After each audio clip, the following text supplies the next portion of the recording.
மாலை வணக்கம். இந்த பட்டிமன்றத்தை ஏற்பாடு செய்து கொடுத்த உலக சாதனையாளர் கண்ணன் அவர்களுக்கும், எனக்கு பேசுறதுக்கு வாய்ப்பு கொடுத்த நம்ம ப்ராஜெக்ட் சேர்மன் முனிகிருஷ்ணன் சார் அவர்களுக்கும், நமது ஜேசி ஒசூல் லேக் சிட்டியின் சாலமான் பாப்பையான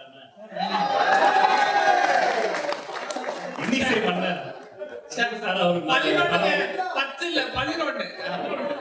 ஆமா இல்ல 10 வந்துருச்சு. பட்டிமன்றம் தான் 10 மாறிடுச்சு. அவரு தலைமையில வந்து பேசுறது இல்ல, வேற எந்த பேர் சொல்லியிருந்தாலும் நான் கொஞ்சம் அப்படிதான் இருந்திருப்பேன். சாலமான் பாப்பையா சொன்ன உடனே சரி யோசிக்கலாம், தீர்ப்பு வரும். கண்டிப்பா. ஆனா அவருக்கு எனக்கு ஒரே ஒரு வேறுபாடு தான். அவர் நல்ல பேச்சாளர்.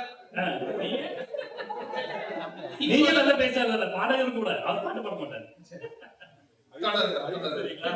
சரி, இப்போ எதிர்கட்சியில வந்து பேசினது யாராவது நோட் பண்ணீங்களா? வருமானத்தை யாராவது கூட்டுறதுக்கு அவங்க 2 பேரும் ஏதாவது வழி சொன்னாங்களா? பாத்தீங்களா? சொன்னாங்களே நடக்கணும். நடந்தா வந்துருங்களா? நான் கூட தாங்க வாக்கிங் போறேன். இதுக்கு முன்னாடி செட்டில் விளையாட போனேன். என்ன பண்ணுவாங்க? விளையாண்டுட்டு சொல்லுங்க, விளையாண்டுட்டு வெளியில வந்துட்டு டீ காபி சாப்பிடுறோம், பண்ணு சாப்பிடுறோம் அப்படின்னு கிட்டத்தட்ட ஒரு டிஃபன் ரேஞ்ச் அளவுக்கு போய் செலவு பார்த்தீங்கன்னா வார கணக்குல அதே 2000-3000 வந்துடும். வீட்டுல சாப்பாடு போட்டா நாங்க ஏன் போறோம்? அதுதான் ஆசையை குறைக்கணும்ன்றது. ஏதா சாப்பிடுற ஆசையை குறைச்சிடலாம். ஆசையை குறைக்கிறது இல்ல, வெளியில போய் வாக்கிங் போனோம் தனியா போகணும் இல்லைங்களா? சரி, அந்த அம்மா வந்து சொன்னாங்க, அது என்னங்க போன் என்ன சார்ஜ் இல்லையா? சார்ஜ் போட்டா ஏறி சரி ஏத்திடலாம். நடுவர் கரெக்டா பிடிக்கிறது பாயிண்ட். வருமானத்தை ஏத்துறதுக்கு எங்க போய் சார்ஜ் போட சொல்லுங்க. அவங்க ஒண்ணும் இல்லைங்க, சார்ஜ் போட்டு 4 கையெழுத்து போட்டாங்கன்னு வச்சுங்க, தெரியும் நாங்களும் எங்க பேசுறோம். அவங்க வந்து வருஷம் ரிட்டர்ன்ஸ் வாங்கிக்கிறேன்னு இருக்காங்க இல்லைங்களா? யானி கான்டாக்ட் நம்பர் கொடுங்கமா எல்லாருக்குமே. அதுக்கு வந்து நம்ம கட்டுற வருமானத்துல ரிட்டர்ன்ஸ் வர்றதுக்கு அவங்க 10% வந்துடும் சரிங்களா? ஒரு 500 பேருக்கு கையெழுத்து போட்டு கொடுத்தாலே போதும், வருஷத்துக்கு 10% வருமானம் அவங்களுக்கு உயர்ந்துடும். சார், நான் இது வரைக்கும் 500 கையெழுத்து போட்டிருக்கிறேன், ஒண்ணுமே காணும். ஒண்ணுமே இல்ல. சரி, இன்னொன்னு ஒண்ணு கேட்கணும்னு நினைச்சிட்டு இருக்கேன். நடுவர்ல நல்ல அரசியல் விருது வாங்கினாரு, வேற என்னமோ 9-10 விருது வாங்கியிருக்காரு. எவ்வளவு வருமானம் ஐயா உங்களுக்கு உயர்ந்திருக்கு? அதே வருமானம் தான் சார், வருஷத்துக்கு 3% தான் ஏத்துறாங்க. நானும் கேட்டுக்கிட்டே இருக்கிறேன். இங்க யாருக்காவது வருஷத்துக்கு 10% வருமானம் எனக்கு உயர்ந்திருக்குன்னு சொல்றவங்க யாரை கை கொடுக்கணும்?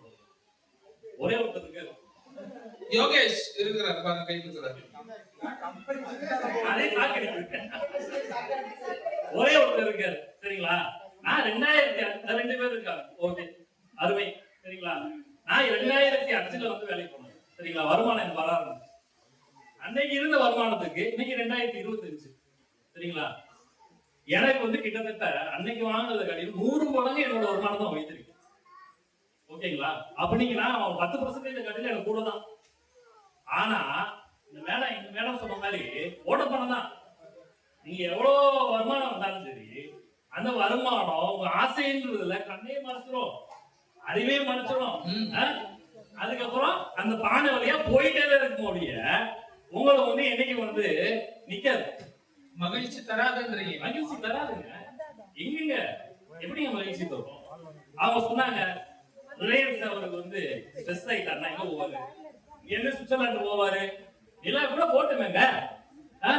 ஆனா நம்மளுக்கு ஸ்ட்ரெஸ் ஆனா இங்க பக்கத்துல இருக்க போய் டீ கடையில குடிச்சா ஸ்ட்ரெஸ் ரிலீஃப் ஆயிட போகுது. இல்ல நம்ம ஃப்ரெண்டுக்கு ஃபோன் பண்ணிட்டு, மாப்பிள்ள என்னடா எப்படி இருக்க, எப்படியாச்சா பார்ட்டி போனியா, அது எல்லாம் பேசினாலே நம்மளுக்கு நிம்மதி வந்துடும், அடுத்த தூக்கம் வந்துடும்.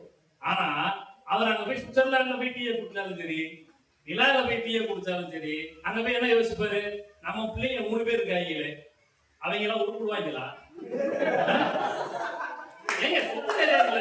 நீங்க டீ குடிச்சாலும் பேச்சு வீட்டோட பேச்சு தானே தவிர வேற எந்த பேச்சும் கிடையாது. ஏன்னா இப்போ நம்மளுக்கு வந்து அதிகமா சுத்தலாம் ஒரு சேர்த்து வைக்கல. நிம்மதியா போய் படுத்தா எத்தனை பேருக்கு கொடுத்து போறது?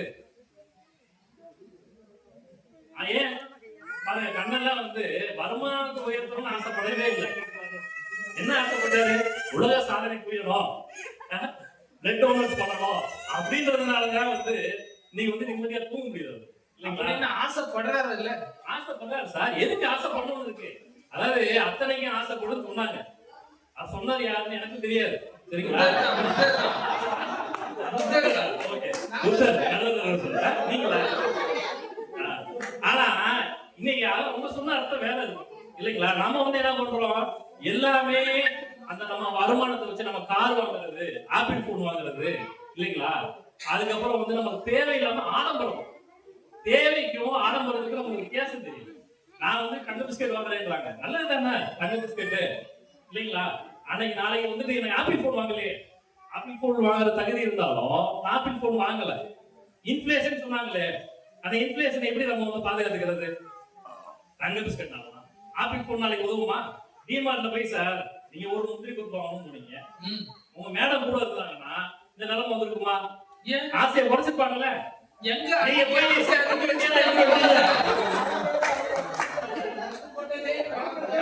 நான் முந்திரி பருப்பு வாங்கதான் போனேன், மொத்தம் வாங்கி வச்சது யாரு? அது நீங்க தான். எங்க மேடம் கொடுத்தாங்கன்னா ஆசையை குறைச்சு, ஐயா எடுக்காதீங்க முந்திரி பருப்பு மட்டும் தான் வேணும். எங்க வீட்டுக்காரங்க அப்படிதான். நான் தான் போய் தேவையில்லாம எடுப்பேன். அவங்க வந்து லிஸ்ட் இந்த மாதிரி இதுல என்ன இருக்கோ அதை மட்டும் தான் எடுக்கணும், இல்லாட்டி நீங்க கடைக்கு வராதீங்க. அந்த மாதிரிங்க உங்களுக்கு அமைஞ்ச மனைவி நல்ல மனைவி. மனைவியா ஆசையை குறைக்கணுங்க. நீங்க ஆசையை கூட்டிக்கிட்டே இருந்தீங்கன்னா என்ன பண்ண முடியும்? ஒண்ணும் பண்ண முடியாது. அப்போ ஆசையை குறைச்சிங்கன்னா டிமார்ட்ல பில்லு குறையும்ன்றீங்க. நடுவர்களே, இன்னொரு விஷயம் உங்களுக்கு சொல்லணும்னு நினைக்கிறேன். இளம் தலைமுறையினருக்கு நான் நோட் பண்ணிக்கலாம். அது உங்களுக்கு சொல்றோம்னு இளம் தலைமுறைக்குன்னு சொன்னாரு. இல்ல வாங்க வாங்க, உங்களுக்கு தெரிஞ்சிருக்காது, இளம் தலைமுறையினருக்கு தெரியும். டிங்க்னு ஒண்ணு இருக்கு, உங்களுக்கு தெரியுங்களா? டிங்க் பிளிங்க் டிங்க் பிளிங்க் டிங்க் டிங்க் தெரியுங்களா? தெரியும், சொல்லுங்க. இங்க யாருக்கா தெரியுங்களா டிங்க்னா? DINK உங்களுக்கு தெரியாதா? சரி right. Double income no kids. ஓ, இன்னைக்கு அது ஒரு கலாச்சாரமா இருக்குங்க உலகத்துல. It is too late. இன்னைக்கு வந்து எல்லா நாட்டிலயும் வந்து பாத்தீங்கன்னா எல்லாத்தையும் ஆசையை கூட்டிட்டு போறாங்க. என்ன உங்களுக்கு வாங்கணும்னா வண்டி வாங்கணும்னா பென்ஸ் வாங்கணும். அவர் இருக்காரு பாருங்க, அவர் டெய்லி வந்து பென்ஸ் வந்து வீட்டுல வந்து கூட்டு போறாங்க. ஆனா என்ன சொல்றாரு, 2 டயரே வாங்க. அவர் நம்பாதீங்க. அதே மாதிரி அவருக்கு தெரியல, அவர் நல்லாசிரியர், அவருக்கு வந்து வேற ஒரு இதுல வரணும்னு நினைக்கிறேன். அதனால அவங்க ஆசைப்படலாம் சரிங்களா? அதை பேச்ச நம்பிட்டு நம்ம வந்து ஆசை கட்ட வேணாம்னு சொல்லிங்கன்னு வச்சுக்கோங்களேன், வருமானம் எங்கிட்டுங்க உயர்ந்துரும். சரி நீங்க எல்லாமே உழைக்கிறீங்க, நானும் தாங்க உழைக்கிறேன். எங்க ஆபீஸ்ல இருந்து 5% மேல தரணும். அப்புறம் எப்படிங்க வருமானத்தை கூட்டுவீங்க? டபுள் இன்ஜின், அதாவது 2-3 வேலை பாக்குறது இல்லைங்களா? இப்போ ஒருத்தர் வந்து ஒரு வேலையில வந்து வருமானத்துக்கு இருக்க முடியாது. எங்க அப்பா வந்து பாக்கும்போது வேலையில என்ன இன்ஜின் சொன்னீங்க? அது டபுள் இன்ஜின். டபுள் இன்ஜின்னா என்ன? டபுள் இன்ஜின்னா நீங்க வந்து அதாவது ட்ரெயின்ல பாத்துருப்பீங்க, ஒரு இன்ஜினுக்கு போறது இருக்கும். டபுள் இன்ஜின்னா கூட்ஸ் வந்து இருக்கும். அந்த கூட்ஸ் எல்லாம் நம்ம ஆசை. அப்போ ஒரு வாழ்க்கை, ஒரு குடும்பத்துல 2 இன்ஜின் இருக்கணும். 2 இன்ஜின் இருக்கணுங்க. இல்ல அது கொஞ்சம் தெளிவா சொல்லுங்க. அது என்னன்னா, நீங்க இப்ப ஆசிரியர் வேலைக்கு போறீங்க சரிங்களா? ஆசிரியர் வருமானம் ஒண்ணு வந்துருது இல்லைங்களா? வருமானத்துல டபுள் இன்ஜின். நீங்க வேற தவறா நினைச்சுக்காதீங்க இல்லைங்களா? இல்ல எனக்காக இல்ல, மக்களுக்கு சரியா, மக்களுக்காக தான் சொல்றேன். டபுள் இன்ஜின்ன்றதும் அதுக்காக கூட்ஸ் டிரைவர் சொல்றேன் இல்லைங்களா? வேற இல்ல. அப்போ நீங்க வந்து வேற இதுல பண்ணணும். இப்ப எங்க அப்பா வந்து ஒரு இதுல இருந்து நிறுவனத்துல வேலை பார்த்தாரு. ஆனா அந்த ஒரு நிறுவனத்துல வச்சு ஒண்ணுமே பண்ண முடியாது. அவர் வெளியில வந்து அவர் 4-5 இன்ஜின் வச்சு ஓடிட்டு இருந்தாரு இல்லைங்களா? அப்பதான் வந்து வருமானத்துல வந்து பெருகிச்சு. உங்க ஆசையை வந்து நீங்க வந்து கட்டுப்படுத்தினாதான் நீங்க வந்து வருமானத்தை இன்ஃபிளேஷனை பீட் பண்ற அளவுக்கு முடியவே முடியாது. 10% உங்களால ஒண்ணுமே பண்ணவும் முடியாது. இல்லன்னா டிக்கெட் போயிடுவது தான். நீங்க டபுள் இன்கம் நோ கிட்ஸ் அப்படின்னு போயிட்டீங்கன்னா இனி முடியாது. அப்ப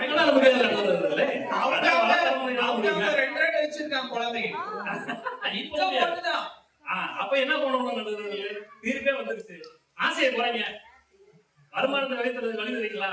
இல்ல இல்ல, அப்படியே வருமானத்தை உயர்த்துறாலும் நீங்க சனிக்கிழமை ஒசூர்ல பாத்தீங்களா, 2 இடத்துல பயங்கர கூட்டமா இருக்கும். 2 வச்சு, ஒண்ணு ஹாஸ்பிட்டல், இன்னொன்னு வந்து ஹோட்டல் போய் பாருங்க, அவ்வளவு டிராபிக் ஜாமா இருக்கும். வருமானத்தை கூட்டுறேன் டென்ஷனை மண்டையில ஏத்திக்கிட்டு ஸ்ட்ரெஸ் ஆயிட்டு இல்லைங்களா? நம்ம சார் கூட இருக்காரு, சைக்காலஜிக்கு ட்ரீட்மெண்ட் கொடுக்குறாரு. எல்லாம் வரவங்க என்ன பாத்தீங்கன்னா ஆசையை எல்லாம் உயர்த்தி இந்த மாதிரி எதிரணி எல்லாம் தேவை சார், உங்க கான்டாக்ட் நம்பர் கொடுத்துருங்க இல்லைங்களா? கண்டிப்பா தேவைப்படும். புதுசா கூட கல்யாணம் ஆனவருக்கு கூட தேவைப்படல நாளைக்கு. வருமானத்தை கூட்டணுங்க இல்லையா? வருமானத்தை கூட்டாம ஒண்ணும் பண்ண முடியாது. ஏன்னா நீங்க ஆசையை வந்து கண்ணை கட்ட போறது இல்ல. அப்படின்னும் போது நடுவர்களே நல்லா யோசிச்சு தீர்ப்பு கொடுங்க இல்லைங்களா? வருமானத்தை இன்னைக்கு இருக்க காலகட்டத்துல இருக்க வருமானத்தை காப்பாத்துறதே பெரிய விஷயமா இருக்கு. வேலையை காப்பாத்துறதுக்கு வருமானம் வருது. அதனால நான் ஆசையை குறைப்பதை ஒரே வழின்றது சொல்லி வாய்ப்பளித்தமைக்கு நன்றி, வணக்கம். என்னதான்